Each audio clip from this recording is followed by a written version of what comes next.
I said I wanted both love and freedom, but when I asked for an open marriage, he got revenge. Have you ever felt the urge to do something that was always on your mind and let loose? Well, letting yourself go and you're letting your mind take control without discipline and do what you've always wanted to do. Well, I had thought I was making myself feel alive again. I wanted to have that feeling that everyone has, a feeling of being free again. I wanted to remind myself that you can also let loose or have fun while you are married. Have you ever shared your deepest desires with someone, only to have them disappear from your life? Imagine telling someone you love that you want a future together, but with the freedom to explore connections with others. That's what happened to me. I opened up about my need for an open relationship, hoping for understanding and acceptance. Instead, he vanished without a trace, leaving me wondering what went wrong. One thing about me is that I always say what I feel, without even care of how you would receive it and what you would do about it, but as long as I have told you what I wanted you to know. But in this case, it was different. I didn't expect him to act the way he did. I had thought that if I open up to him and tell him how I feel, he would understand and somehow sit down with me and discuss the issue at hand in a civil way. Instead, he just packed and left to only God knows where. I just couldn't believe him. I mean, yes, I loved him, but why would he act so childish? I mean, because most people nowadays, especially women, no longer be themselves when they get married. Some lose themselves to a point that they make marriages look like it's a union to someone's true self. Some end up regretting ever getting married because they would no longer be allowed to do things that had made them happy. They become people they are not, which kills most of our married sisters. It does not feel free when you get married. This took a lot of bravery to share, so I only accept advice and not judgments. They call me Veronica Cooper, female 27, and my husband is Mike Andrews, male 37. We first met at a golf club estate. There was a business meeting that they had at the estate while playing gold. I was a waitress for the day. Well, I was studying towards my master's degree in psychology, so I was doing a side job while I was studying so that Elle would be able to make ends meet and be able to pay for my studies. That day, I was assigned to work on the field making sure that the business gurus were well taken care of and they had everything that they needed. So as I was catering for them, I slightly made a mistake. I missed a step, and the drink that I was holding accidentally fell on one of the businessmen's lap. The guy shouted at me and called me stupid and other harsh names. I tried apologizing, but the guy wasn't having it and he was a blazing fire. Mike came to my rescue and spoke with the guy, telling him that it was a mistake and he will pay for the damage that I had done to the guy's golfing short pants. I didn't know what to say, so I just thanked Mike for the rescue. That day was the toughest day in my working history. I felt so belittled, humiliated, embarrassed, and stupid. It's really hard being a waitress because you always have to put a smile on your face, even if you are not feeling well. Or if a customer didn't like what you have served them, then they call you names and stupid. It's really hard working under the term of a customer is always right, even if they are the ones at fault. Some managers end up firing a waitress because of a customer's complaint and telling the manager that your service is bad. It's hard to always try to be calm and keep on smiling even when the situation doesn't allow you. But because you need the job, you have to follow the rules and put your feelings aside. Anyway, as I kept apologizing to the arrogant businessman, Mike told me to stop apologizing and go continue with my work. I won't lie, I was relieved when I was away from that arrogant man. Later on, Mike came to my working station and apologized for how his associate behaved, but I would have to help him clean that man's golfing shorts since I'm the one who missed a step and poured an orange juice on his white golfing shorts. As much as it was going to cost me almost all my salary, but I knew I had to clean up that man's shorts no matter what. Mike then asked him to give him my number so that he can call me when we have to go and clean the golfing short pants. I hesitated at first. I mean, I was only 20 years and I think he was 30 at that time. I eventually gave him my number because the guy was going to help me clean the arrogant man's short pants. He called after 2 days, mind you. At that time, I was thinking, how was I going to afford golfing pants? Or how was I going to get money to clean it? I met up with Mike at the mall. The guy bought new golfing short pants for the arrogant man. Since then, we got along. We would chat more through WhatsApp. Mike was a sweet, loving, and caring man who liked being cocky. He was just a breath of fresh air, a best friend, a good advisor, and an awesome lunch dates partner. 2 months after he told me that he couldn't hold himself anymore, he needed someone to grow old with.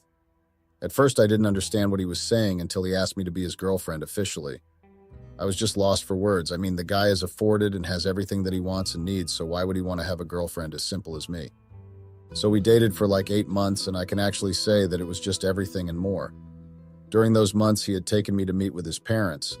They were such a welcoming and loving family, especially his mother. Oh, that woman is such a sweetheart with a good heart. And not to mention his sister, she was just a breath of fresh air. She had the vibe that I actually needed, and she was my age, which was a bonus. Well, I didn't have any friends, so Mike's sister became the best friend I had ever had. My relationship with Mike was just a bliss, and it was actually what I had been praying for. He was like my answered prayers, not knowing that the guy actually had anger issues and bipolar disorder. Mike would always make sure that I was happy, secured, and had everything that I needed. The guy even paid for tuition fees, imagine, and I will forever be grateful for what he had done to me. Well, since I do not have any family members in Woodlands, Singapore, it was hard for me to take Mike home to my family, but I had introduced him to them via Skype, which helped a lot. After a year, I think Mike proposed and I said yes, but I had my terms and conditions. He got confused when I said that I had terms and conditions, but he listened to me. I actually regret even starting to address my desires to him because I didn't like the outcome of it. It actually made me feel like I had driven the love of my life away because of my greed and desires. I won't lie. I needed what I needed in a relationship. I was still young, so I needed to explore some things. After years of dating, we decided to tie the knot. I was the happiest woman ever. Months went by and I was starting to feel a little bored, especially when my husband is always away on his golfing trips, his part of the Golf Nation tournament. I always get tempted to go out clubbing and doing something crazy and let loose just a bit before I reach my 30s, but I always contain myself and not go out at all. I would discipline myself. My temptation ends being a thought. But there was a time when my husband left for a golfing trip. I could resist the urge of going out with my friends from college. I saw that as the perfect opportunity to break free from the monotony of my married life and have a little fun. So I started by cleaning the house and doing some much-needed grocery shopping. But as the day went on, I found myself feeling more and more restless. I felt the urge of wanting to let loose a little. I needed to open my relationship with Mike, but I didn't know how and where I could start addressing the issue or breaking the news to him. I didn't know how he would react, and I was scared of the outcome. I had so many what-ifs in my head, but I knew I needed to tell him about my desires. After a lot of thought, I decided to call the girl that I was working with. Her name is Prudence, female, 29. Prudence and I were attending the same university, and she is the one who introduced me to the manager of the restaurant and catering company that I was working in. That's how we got along, so I called her and asked her to join me on a date. Luckily, she agreed and told me that she wanted to introduce me to a new restaurant and a chilling spot that had recently opened not far from where we worked. So we agreed to meet in town so that she would take me to that new spot. Little did I know that the girl actually wanted to take me to the club. I didn't ask any questions because I trusted Prudence, and I knew that she wouldn't take me to a place that harms me or gets me in trouble with my husband. I really thought we were just going to eat, have a few drinks, then later on, before the sun sets, we would part ways. But that wasn't the case with Prudence. Later on, Prudence and I met and we had our lunch, then decided to drink while I told her about my desires and how my husband had been absent lately. We drank and ended up enjoying the good music and the vibe. We had a couple of drinks and two guys came to us and asked us to join them. Because of Prudence's forwardness, she accepted the guy's request of joining them when things would get hectic. One of the guys approached me and started giving me compliments. He was very charming and a bit handsome, younger than me, probably 25. Prudence then suddenly said, "Let's move the party elsewhere." But how I wish she didn't say that, but I couldn't predict what was about to happen. I wanted to refuse, but at some point I didn't want to leave Prudence with unknown guys that we had recently known, so I stayed and obeyed. I know that was a stupid move for me because I was married, but that time I had put my marriage life aside and went with the moment. We went to the Orchid Country Club Hotel, which was about 5 kilometers from the restaurant. As we were there drinking with the guys, I started to notice that there's 2 of us and 2 of them, meaning everyone had a partner. I started feeling a little uneasy as I was the only one married amongst these people, and they were so chilled. I won't lie, those guys were funny. The guy who was giving me a compliment came to me as I was gazing at the view outside. He introduced himself as Gary Lawrence, male, 25 or 6, I'm not sure.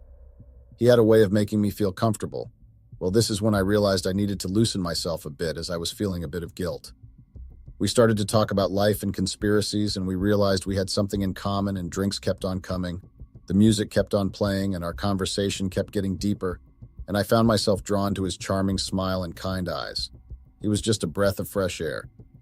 We fell asleep on the couch cuddling each, and I was grateful that nothing happened to us.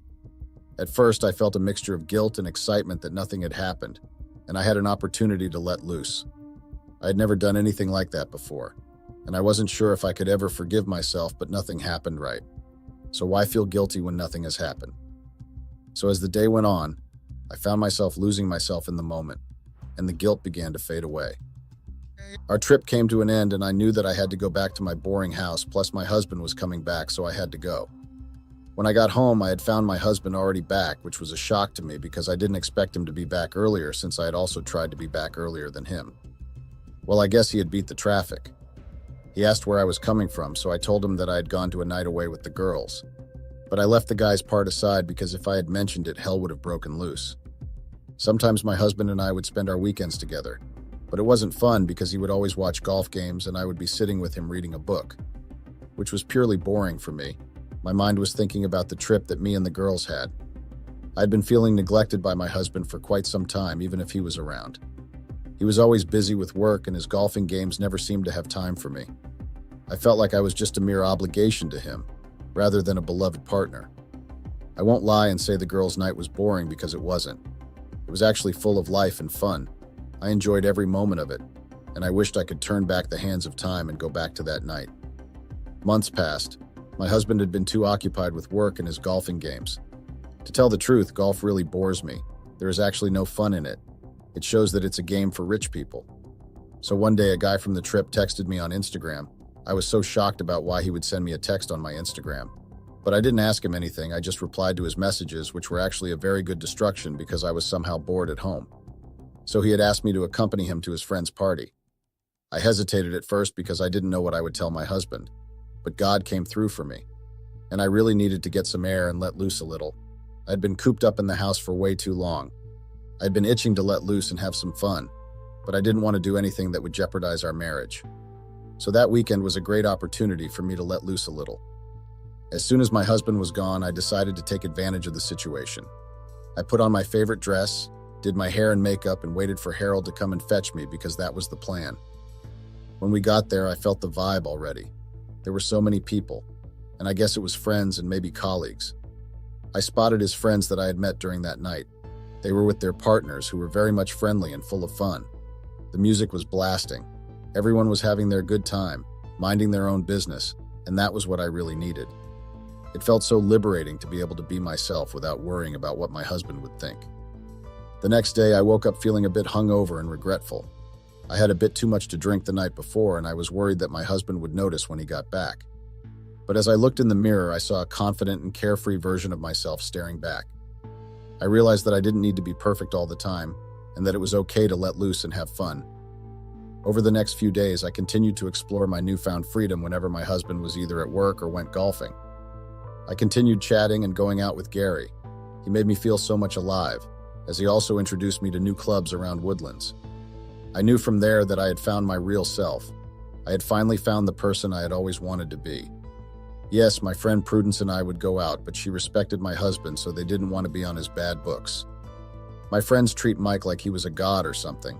Sometimes I would think she was fooling him or me to think that she respected my marriage.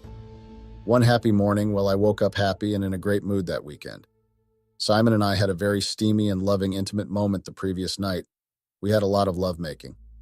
So I decided to wake up early to prepare a nice breakfast for my husband so we would get ready for the day, as we had planned to go out together to pamper ourselves and try to bring back the spark that we once had before we got married.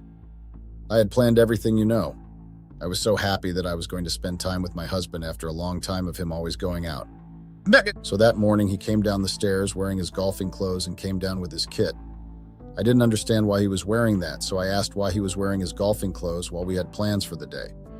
He just gave me a very lousy excuse and told me that his golf buddies had texted him and told him about the game that was taking place on the very same day that was supposed to be our day. My mood just instantly went down the drain. I was so angry at him, but I was also angry at myself for thinking that Mike was actually going to choose me for one, and not his golfing games or his buddies. I mean, why would someone promise to spend time with you and even reassure you that the day was only for us, and we were going to switch off our phones so that we would not get any disturbances? But his big head switched on his phone and got his buddy's message about a certain game that was taking place just when we had planned something else.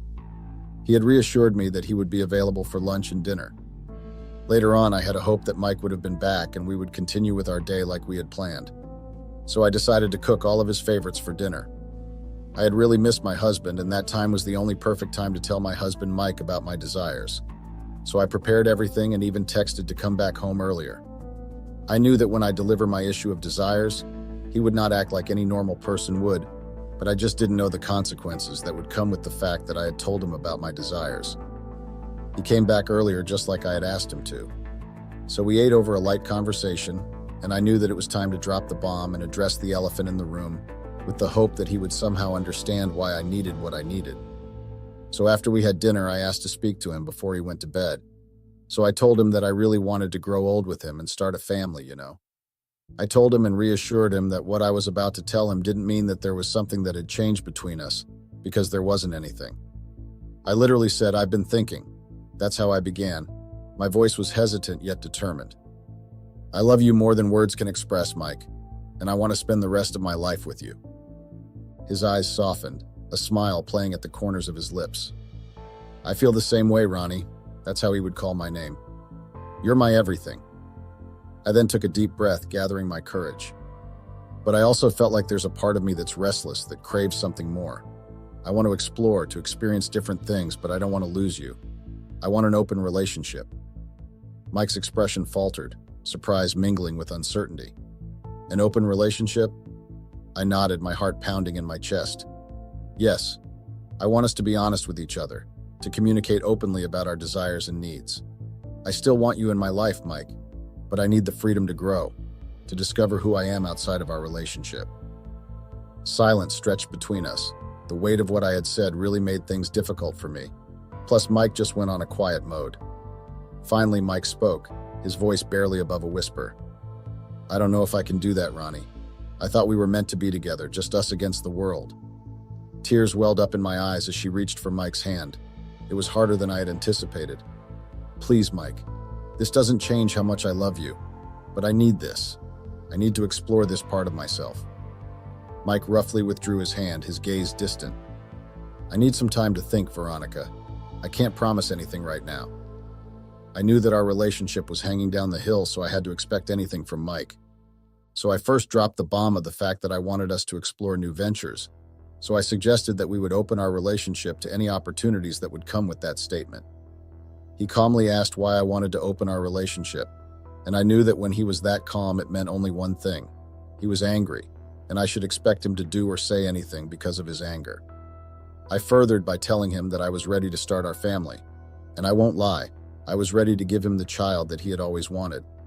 I basically told him that if he agrees that we open our relationship, then we would or should start planning for our child. After I told him all about my desires and what can actually help our marriage to have that spark. Our marriage was already in shambles, already in a very hard rocking place, so I had to find a solution that would help us. He didn't want to hear anything after that. He suspected that I had been cheating on him and assumed that since I wanted us to open our marriage or relationship, I was already cheating on him. I tried explaining everything in detail to him, but he just didn't want to hear it, to the point that he ended up calling me names and told me that if he ever found out that I had cheated on him, he would make sure that I suffer for the rest of my life. I just didn't understand why he was suddenly angry for addressing the underlying problem that we were facing, and told him about my desires. We had a very heated argument that led us to even go to bed angry at each other. I really thought Mike was being unfair and inconsiderate of my needs, but I couldn't tell that because he was already enraged and ready to attack. I gave him some space to at least digest what I had just told him, hoping that he would wake up the following day better, and we would have a civil conversation like adults and married couples. The following day, he woke up early and prepared for work.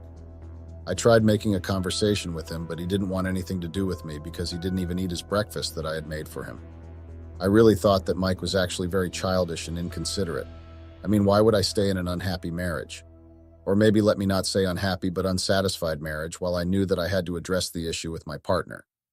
I actually respected him enough to cheat and open my marriage or relationship without his permission. That day I decided to just go out to get some fresh air, and maybe by later Mike would come home calm so that we would continue with the conversation. Later on, Mike was back from work, so Mike came to the living room looking like he was ready to kill. His face and body language was full of rage. I couldn't even think that he might have found out about my abomination. So he looked at me with eyes full of rage, hurt, and disappointment. He asked to speak with me on the side. Without thinking about what would have made him so angry, I followed him to our bedroom. When we got there, he threw a phone at me. I got confused about why he would throw a phone at me, so I looked at him hoping to get the answer I had been asking myself. Instead, he told me to press play on the video that was posted on Twitter, so I did as told without thinking again because I wanted to see what had made my husband angry. When I pressed play, I got the shock of my life. Harold had posted a video of him and me making out at his friend's house. Worst part, the video was even trending. I was trembling and shaking. I was lost for words. I couldn't even utter the apology because I didn't know what was happening. I had thought that nothing had happened between Gary and I, so the video really confused me, and why do I not remember anything? The way Mike was super upset and asked if that was the reason why I had wanted to open our marriage so that I could do those nasty things. My heart was beating so fast like I was having either a panic attack or a minor heart attack. What made my blood rush like that was the fact that I didn't remember anything, and who would have been that heatless to post such a video on social media? I felt my reputation, my dignity, and my image being ruined. I just didn't know how to react to the video, so I just decided to go to the park to unwind and at least try to calm down. When I went back to the house after like 4 or 5 hours that I had spent in the park trying to digest and think about the video that was trending, and the fact that I didn't remember anything, I wanted to know who would have leaked that video. I knew that I needed to find out. But the revelations really shocked me to the core. Okay, so when I got home, Mike wasn't there. I called out his name all around the house and even tried to call him, but nothing. His phone was suddenly off and it was taking me straight to voicemail. I left him a lot of messages, voice messages, and text messages. He actually left me a letter that stated that I should sleep with one eye because I had made him and he was going to destroy me, which got me really scared because I didn't know what he was referring to and what he would do. Never trust an angry lion because it can bite you roughly to a point that you would eventually find yourself useless and want to end things or disappear. And with the words that I had said, Mike vanished from Woodlands, leaving behind a trail of unanswered questions and shattered dreams. Days turned into weeks, and weeks into months, but there was no sign of him. I searched every corner of our small town, hoping for a glimpse of his familiar face, but he remained elusive, as if swallowed by the vastness of the world beyond. I tried calling again, but still the same results. My mind was racing and my heart was pounding so much I felt myself suffocating, but I knew that I had to first find Mike so that I would explain to him what had happened the following night. I tried tracking his phone using my computer because we had that agreement of tracking each other's whereabouts, using either our phones or car trackers. When I checked, I found out that his phone was off and his car was actually in the garage, meaning he had left the car. 2 weeks later, I had even given up on looking for Mike. I was worried about him. I won't lie because he had left without saying anything besides the threatening letter that he left. So I decided to go to the shops and buy some house essentials and groceries. As I was busy putting things in a trolley, I bumped into Gary. I got furious once again and confronted him about the video. He told me that his friend was the one who had leaked the video with help of his new girlfriend, Prudence. I just couldn't believe it, you know. I had really thought that Prudence had my back, but clearly she was just a snake in a sheepskin. Another thing that made me scared was the fact that I knew that Mike's sister had seen the video, and I was sure that the parents also knew, so I had destroyed the kind of relationship that I had with Mike's parents. Later on, I decided to go to Mike's home to look for him and apologize for the heartache that I had caused the family and the shame that I had caused my husband. I didn't know what I would say to Mike's sister. I just opted to apologize to the parents only. Unfortunately, when I got there, Mike was not home. His mother told me that he hadn't been at home for a month, so they didn't know where he had gone. I got really worried about Mike and felt guilty of the things that had happened. Later on, about like a week later, I received a notification stating that someone had withdrawn money from my offshore account and my life savings account. Mind you, that time I didn't even notice that my cards were gone. I panicked and thought that I was being scammed or something. As if that wasn't enough, a truck came. Well, a big truck, and repossessed the cars that were in the garage. My car along with Mike's. I asked why they were taking the cars. They told me that they were reported as stolen and they were no longer getting paid for. I just couldn't believe it, you know. I tried calling Mike again, but it was still not going through until I decided to just give up. I went straight into a depressing state and I really thought I was going to lose myself at that time. After the cars were gone, I received divorce papers stating that the owner of the house wanted me gone within 2 days. My health was not giving me any hope because everything was just too much. I had lost the only person who had shown me genuine love. I was happy in my marriage, but my greed and desires clouded all the good things that Mike had done for me. I knew that I had to think of where I was going to go because I had no relatives in Singapore, so I had to try and make means to get home in England. Luckily, Mike had taught me to keep some cash in a safe place just in case I get in trouble or something happens. So I took that money and bought a plane ticket. I just couldn't stay any longer in Singapore. I had thought that I was done with everything that made me move to Singapore. I had gone there to study, and I did with the help of Mike. I completed my master's degree in psychology. I left Singapore with a heavy heart. I had never thought that my desires would actually lead me to that kind of stage in life. I lost the love of my life. He just vanished from our town, and I really wanted to know where he was and if he was okay. That's what happened to me. I laid my heart on the line, expressing my hopes and needs. Instead of understanding or discussing it further, he chose to vanish from our town without a word. It left me questioning everything, the sincerity of his feelings, the strength of our connection. I was left with a mix of emotions, hurt, confusion, and a tinge of anger. But through it all, I realized the importance of being true to myself and my needs, even if it means facing difficult outcomes. As time passed, I learned to live with the ache in my heart, the bittersweet reminder of a love that was once so pure and unyielding. And though Mike was no longer by my side, I held on to the memories that we shared, grateful for the time we had together, however fleeting it may have been. I really thought Mike would understand my problems, but I now regret even opening my mouth and confessing about my desires. I really don't know where to start looking for Mike because I feel like I owe him an apology for the heartache that I had caused. Do you guys think he can maybe forgive me and give me a chance to at least mend our relationship after what had happened? I truly regret what I had done to Mike. I need any advice that you can give me. Please assist me. I'm drowning, really. Fairy tales. Growing up as a kid, I always loved fairy tales. I hoped that I would one day meet a prince that would sweep me off my feet and take care of all the bills and everything so I wouldn't have to lift a finger. That came true for me. I had such a good life, and I messed it up because I wanted a few minutes of fun. I cheated on someone who cared about me so much and tried so hard for me. I know you're probably going to be wondering what I'm rambling about, so I apologize. I'm going to start from the beginning so you understand me. I cheated on my husband with his bodyguard, and of course, karma came back for me. My husband absolutely destroyed me in court, and I got nothing. Now I'm back to square one.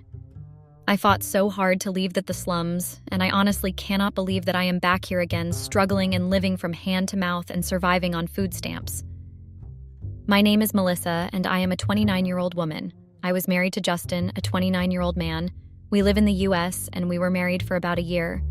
We have 2 children, twins who I'll call 7 and Light for the sake of privacy. They're both 8-year-old, and I love them immensely, but they've always been more attached to their dad. I remember when I first met Justin, and it was at his grandfather's birthday. I was 19 on the verge of becoming 20. Entering that stunning place, I was blown away. My dad worked as a driver for Justin's family, and he got this unexpected invite to Justin's grandpa's big birthday bash. The whole thing was super fancy, with everything dripping in luxury. Looking around at all the fancy stuff, that's when I spotted Justin. He wasn't hard to notice, dressed to the nines and practically radiating wealth vibes. As everyone mixed and mingled, here comes Justin, strolling over in his fancy clothes. I was honestly shocked. Someone from his world talking to someone like me with my background? Surrounded by people clamoring for his attention, he went out of his way to chat with a girl like me from a less well-off family. His move felt real, a bit of kindness in a sea of extravagance. Back then, I had no clue that this moment was just the start of something way beyond our different lives. As the night went on, Justin's friendly vibe pulled me in even more. Even though everything around us was super fancy, he seemed actually interested in getting to know me. We maneuvered through the crowd of dressed-up folks, and he led me outside, away from all the bright lights of the party. Underneath the huge night sky, Justin started talking about stars, making it feel like they were old pals.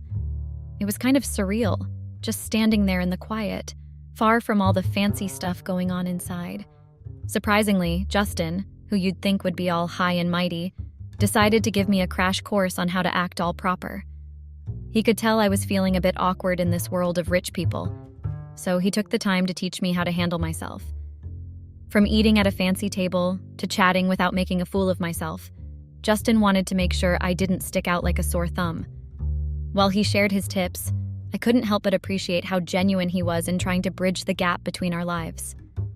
That night was way beyond what I could have imagined, not just because of all the fancy stuff, but because I unexpectedly connected with someone who looked past our different backgrounds. As I was about to leave the fancy birthday party, Justin smoothly asked for my number, saying he'd keep in touch. A few days later, he messaged me, asking if I wanted to go out. I was curious, but a bit cautious, wondering what he was up to. When we met up, Justin explained he just wanted to be friends. I agreed, and our first hangout was at this super posh restaurant, way fancier than any place I'd been. The fancy vibes were a bit overwhelming.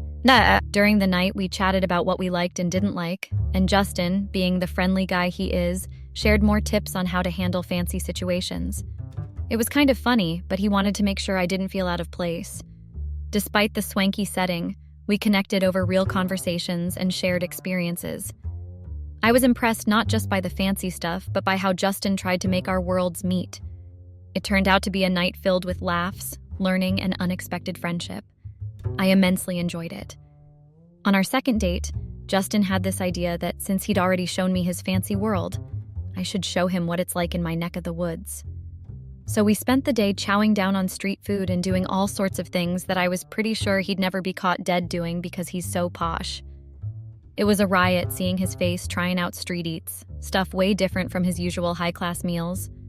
We hit up lively markets, did some random activities, and Justin found himself in situations that were far from his usual polished routine. The whole day turned into a mix of laughs and spontaneous experiences. One highlight was me teaching him how to skate. Picture this fancy guy wobbling around, determined to get the hang of it. Hilarious and kinda cute, to be honest. It felt like we were breaking out of our usual routines, finding joy in the simple stuff. By the end of our day, we'd shared a bunch of laughs and got to understand each other a bit more. Our journey from that fancy party to officially dating happened crazy fast. Like, seriously wild. A guy from the rich side and a girl from the not-so-rich side getting together? Who saw that coming? But love does this funny thing where it doesn't care about backgrounds. And that's exactly what happened with Justin and me. Sure, his parents weren't thrilled about us being a thing. Our different backgrounds didn't sit right with them, given their high-class status. But despite their concerns, there wasn't much they could do to change the fact that Justin loved me, and I loved him right back. Our relationship turned into a roller coaster of emotions, from the excitement of being with someone so different to dealing with the challenges of our totally opposite worlds. Even though Justin's parents weren't exactly on board, our connection was real and strong. It wasn't about money or where we came from. It was about two people who genuinely cared for each other, ready to face the complications that came with our different backgrounds.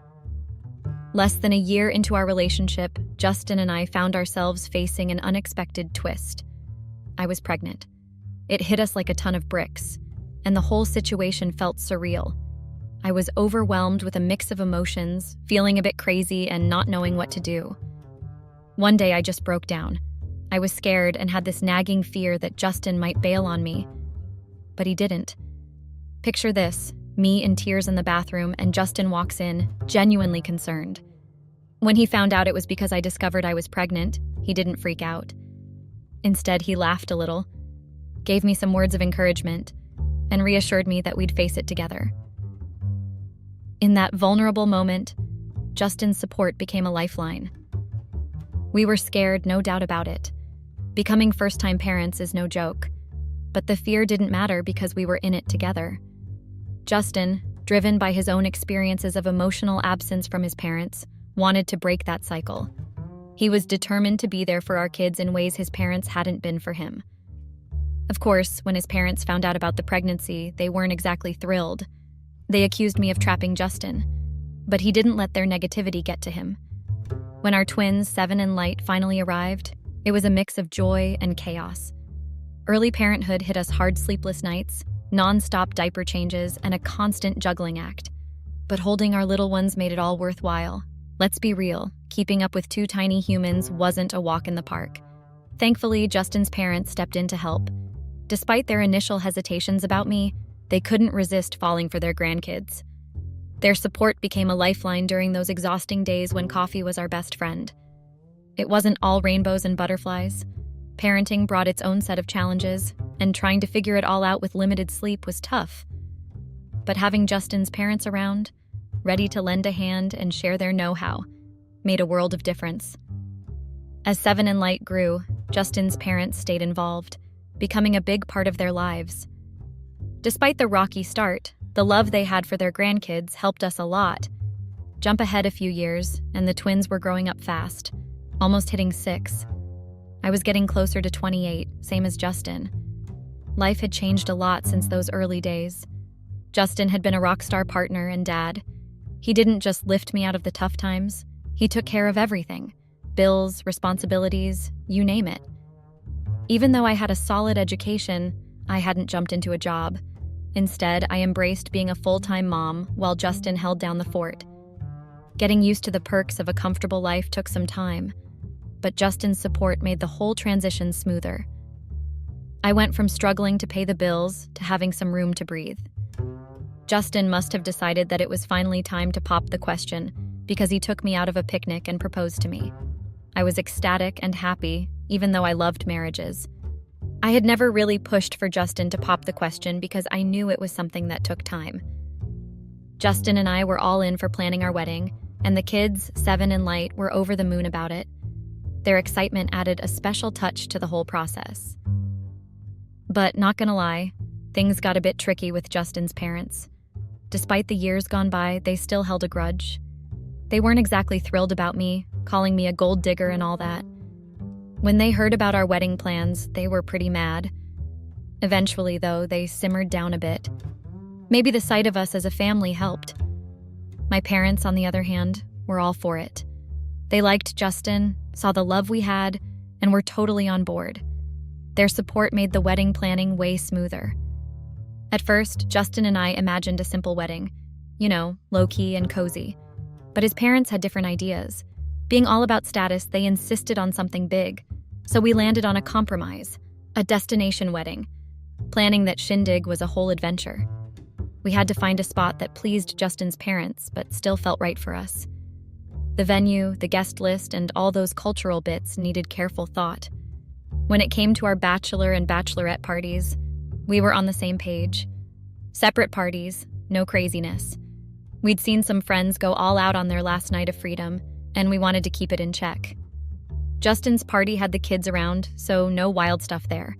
He's a loyal guy, and the idea of risking our relationship for a night of chaos didn't sit well with him.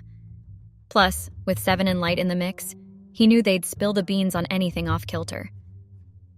For my bachelorette party, things took a different turn. Since we didn't have daughters and Justin was a bit protective, he suggested taking his male bodyguard along. At first, I thought it was a bit odd and checked in with the bridesmaids. But since our plan was more about girly fun and far from anything wild, we figured it'd be fine, or so we thought.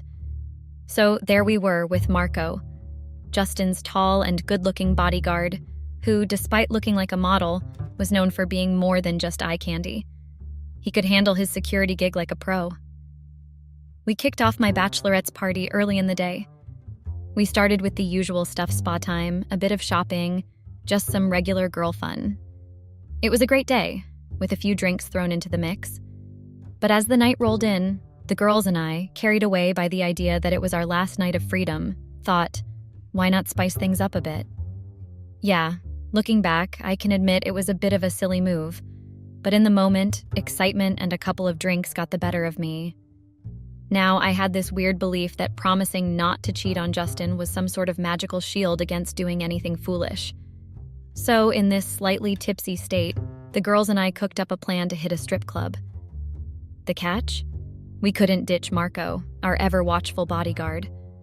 So, in a playful moment, we made him swear to keep our little adventure a secret from Justin. Marco, finding it amusing, went along with it and promised to zip his lips. Off we went to the strip club, chasing a bit of spontaneity on what was supposed to be a night celebrating the upcoming wedding. In the middle of the strip club fun, we decided to amp it up and booked a private room. We kicked off keeping things chill, just soaking in the vibe. But as the drinks kept coming, we all started letting loose. In the midst of the party, I couldn't help but notice Marco more. He was looking extra handsome, and this sneaky thought crossed my mind. Would he spill the beans to Justin if something went down?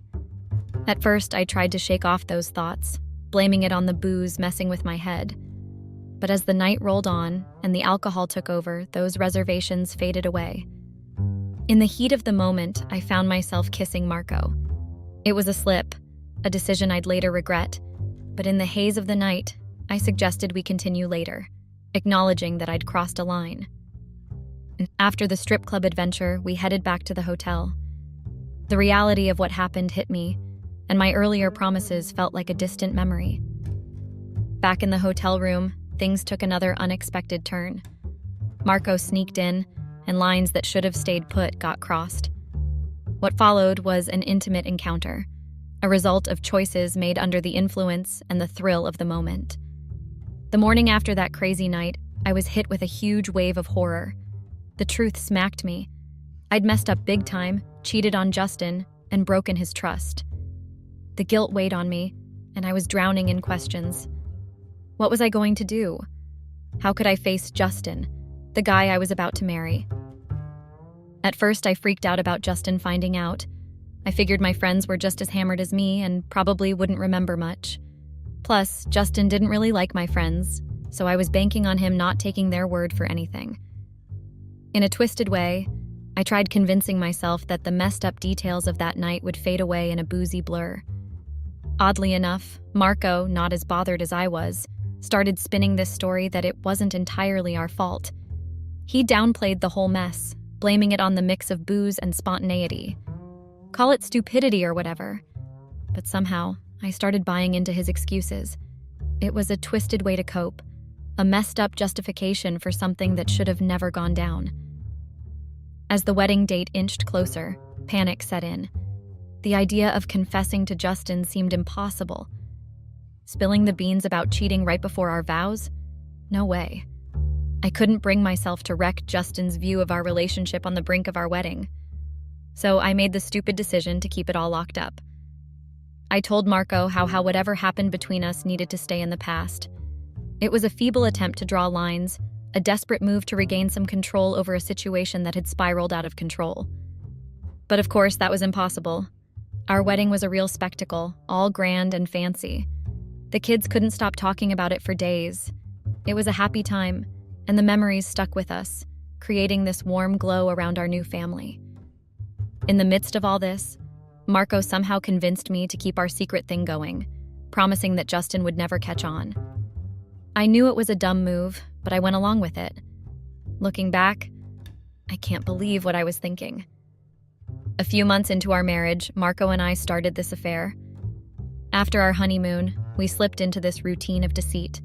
The kids loved every bit of the honeymoon, as said it was their second favorite after the wedding. Behind the scenes, though, I was caught up in a mess of lies. I began making up stories to fool Justin. I'd come up with scenarios that supposedly required Marco as a bodyguard, all while secretly heading to hotels under the pretense of needing security when, in reality, it was for some secretive rendezvous. The whole charade went on for months, creating a complex web of lies that was tearing at the seams of our marriage. The guilt and inner struggle got worse each day. Playing this risky game of deception, the trust holding our marriage together started to crumble. The appeal of secrecy and the excitement of forbidden moments clouded my judgment, blinding me to the potential fallout of my actions.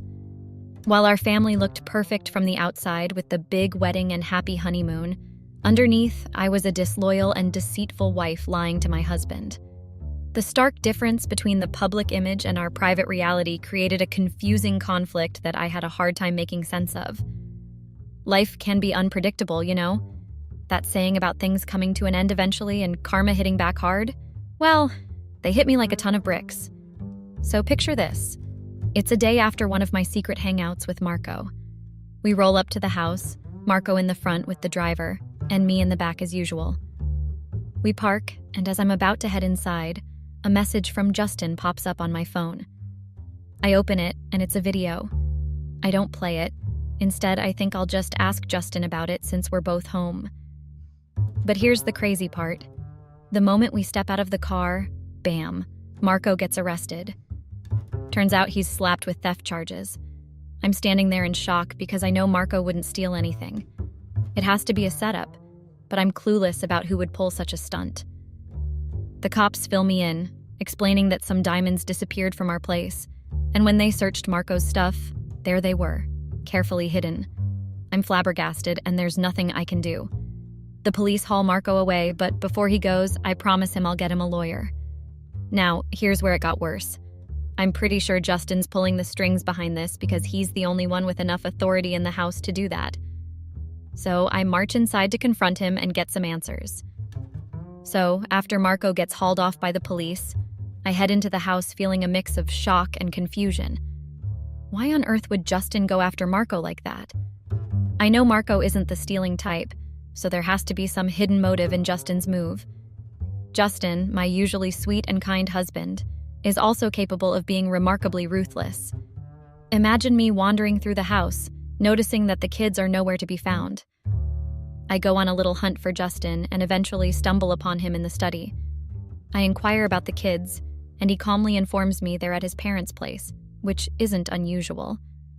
The kids often spend time there. He then asks me if I watched the video he sent, and I admit I haven't. I proceed to question him about why he decided to have Marco arrested. In a departure from his usual straightforwardness, Justin suggests that I watch the video for answers. It catches me off guard because Justin isn't typically cryptic or mysterious. Intrigued and somewhat apprehensive, I pull out my phone to check out the video. As I nervously opened my phone to watch the video, I tapped on it, feeling a mix of curiosity and dread. The video starts off a bit dark, but then it becomes clear, revealing a scene that hits me like a ton of bricks. Me kissing Marco from that messed up night at the strip club. I was shocked, lost for words, trying to wrap my head around how Justin got his hands on this video and what exactly he knows. Questions flooded my mind. Where did Justin find this video, and what's the extent of his knowledge? In the midst of my shock, I was frantically brainstorming ways to fix the mess in my marriage. I know divorce might be on the table, but I was desperately hoping there was a way to patch things up. The big unknown is what Justin knows. Does he only know about that one regrettable night at the strip club? Or is he aware of my ongoing thing with Marco? It's a crucial factor, and the realization that Justin might be onto my infidelity sends my mind into overdrive. I was torn between confessing everything and bracing for the consequences, or downplaying the strip club incident as a drunken mistake.